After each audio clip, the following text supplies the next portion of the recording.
We are going to present about differentiate two powers of Director General of Trade Union from Director General of Industrial Relation. What is trade union and industrial relation? Trade union is an organization formed by workers from various fields who work for the common interest of its members. According to the Trade Union Act of 1959, trade unions are defined as association or combination of employees or employers in a particular trade, occupation, or industry. Trade unions are organizations that help employees on matters like working hours, fair wages, a healthy working environment, and benefits. They will also help in resolving issues or handling business conflict between employees and employers. Meanwhile, industrial relation is the relationship and interactions between employers and employees. It can also be used to describe the area of research that focus on this kind of relationship, particularly the workforce represented by trade unions. For example, management stand for employers and unions stand for employees. A third party is also involved, namely the government, which emphasizes the rights of workers by enacting various legislation. Dgtu can be defined as all officers appointed in accordance with Section 3 and 4 will be deemed to be public servants for the purposes of the Penal Code Act 574. Next, we move to the power of Director General of Trade Union Affairs. The first point is it is registered under Section 12 of the Trade Union Act 1959 Act 262. And then Dgtu has the power to register trade unions in the way specified by law. He also can refuse to register a trade union in respect of a specific establishment, trade, occupation, or industry if he is satisfied that there is an existing trade union representing the workers in that area. And the last one is, it is also to issue a certificate of registration in the format required to request additional information in order to satisfy himself and to increase the registration time from 1 month to at least 6 months. The next power is deregistration. The Dgtu is also empowered to revoke or invalidate a trade union's registration in the following situations.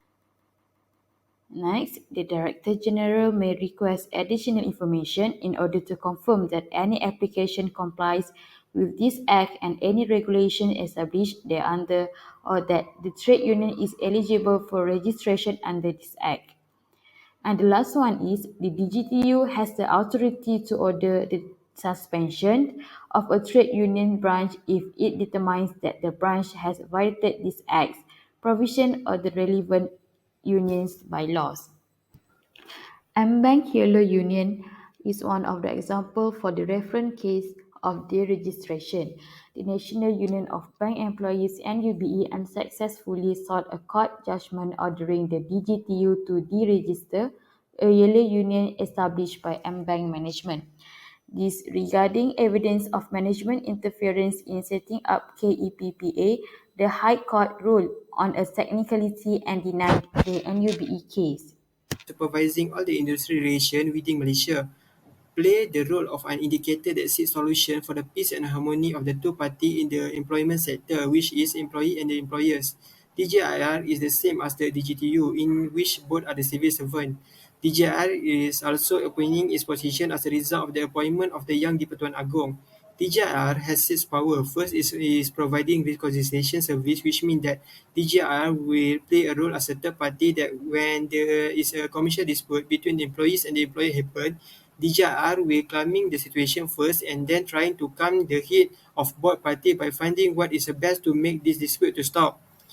Second power of DGIR is a power to give advice to the employers and employees and trade union. This means that DGIR will play its role as a preventer of the conflict that may occur in the future by providing a basis of understanding through advice to a party that may be involved in the trade disputes. Third is to help employees, employer or trade union to resolve their conflict through the collective consultation, which means that the problem are resolved through the discussion without the need for the situation such as demonstration or riot by employees, and locked door situation for employers.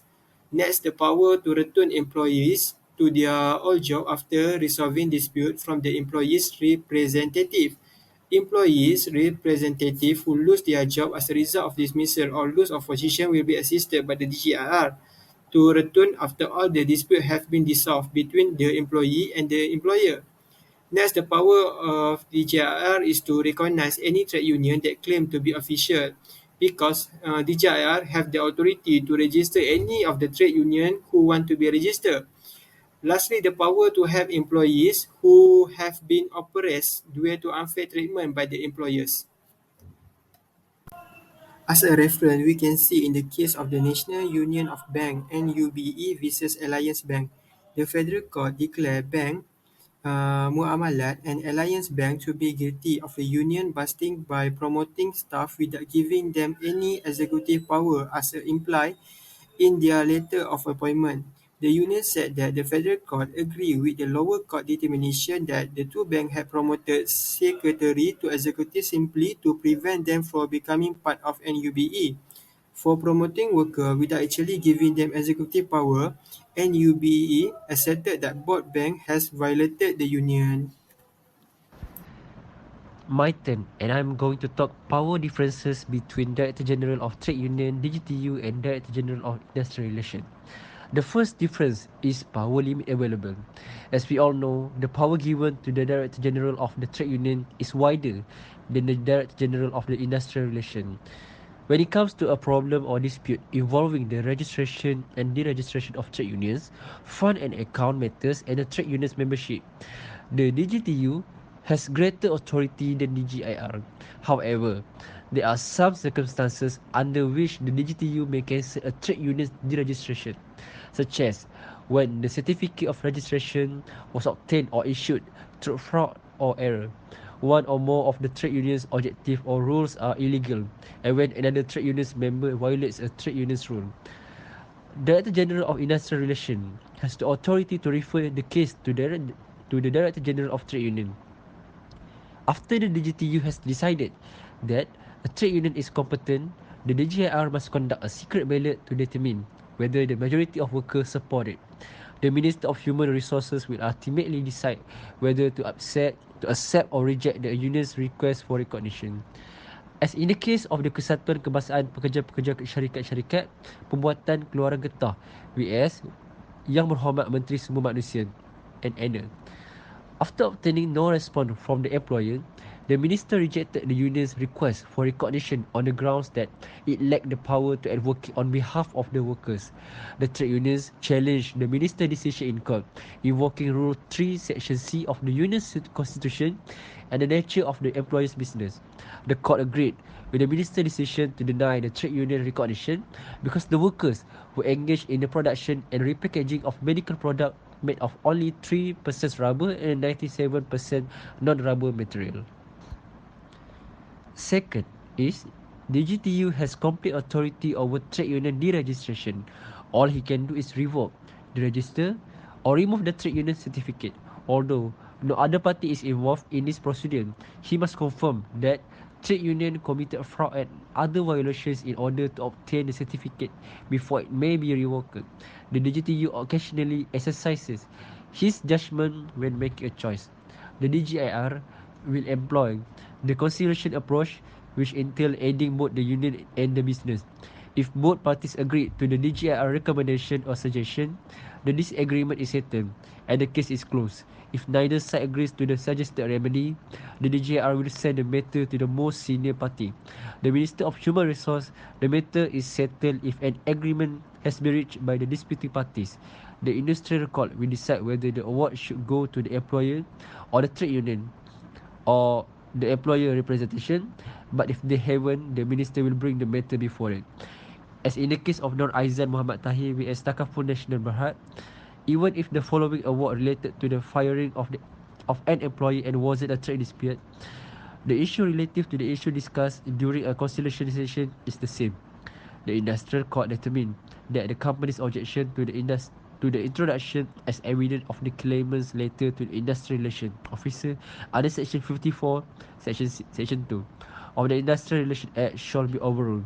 To guarantee that the details of the parties' conversation remain confidential, Parliament forbade the admission of testimony presented during the hearing before the Director General to the court.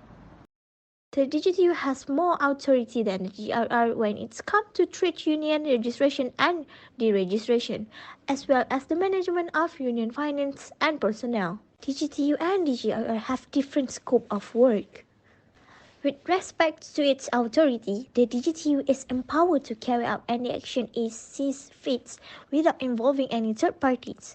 Nevertheless, it must follow certain rules and regulations in order to do so. While the DGIR authority is limited to making recommendations for resolving conflicts over commercial and recognition. If the union and the worker accept the DGIR recommendation or opinion, the matter is considered resolved. But if they can come to terms, the DGIR can consult the Ministry of Human Resources for a guidance. If both the party unable to resolve the difference, the matter will be brought before the industrial courts, which will then decide whether the union or the employee is entitled to compensation. Both Dgtu and Dgir have their own responsibility to ensure the harmony and peace between the employee and the employer.